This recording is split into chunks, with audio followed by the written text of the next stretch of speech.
গ্রামের বিয়ে বাড়ির তো একটু আলাদা নিয়ম হয় জানতাম, কিন্তু কি বলতো প্রথমবারই কোথাও দেখলাম যে বিয়ে বাড়ি হয়ে যাওয়ার পরে আর কি, বিয়ে হয়ে যাওয়ার পরে যখন কনেকে বরণ করে শ্বশুর বাড়িতে নিয়ে আসা হয় তখন নাকি দুধে আলতার থালাতে জ্যান্ত কই মাছ দিতে হয়। আমি লাইফে এত বিয়ে বাড়ি গিয়েছি কিন্তু কোথাও এটা দেখিনি যে দুধে আলতার থালাতে জ্যান্ত কই মাছ দিতে হয়। কোন কোন গ্রামে এই নিয়মটা আছে আমাকে জানিয়ে তো।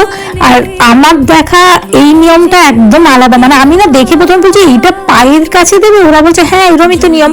আমি খুব একটা গ্রামের বিয়ে অ্যাটেন্ড করি না, কিন্তু মানে পাই না নেমন্তন্ন আর কি, যদিও পেয়েছিলাম। আর এই দুধ ওতলানো ব্যাপারটাও নতুন দেখলাম, যে উনুন বানিয়ে আগুন জ্বালিয়ে দুধ ওতলাচ্ছে। আমাদের নর্মাল শহরের কি হয় জানো তো, ইন্ডাকশনে দুধ উতলে দেয়, ওখানে গিয়ে দেখে নিই। তারপরে তো দরজা ধরা, তারপরে কড়ি খেলা, যে নিয়মগুলো থাকে সেই নিয়মগুলো হয়েছিল। ভাত কাপড়ের দায়িত্ব নিয়েছিল মিলন রিয়াল। আর এরম করেই সেই দিনটা খুব ভালোভাবে সবার কেটেছিল। এরপর রিসেপশন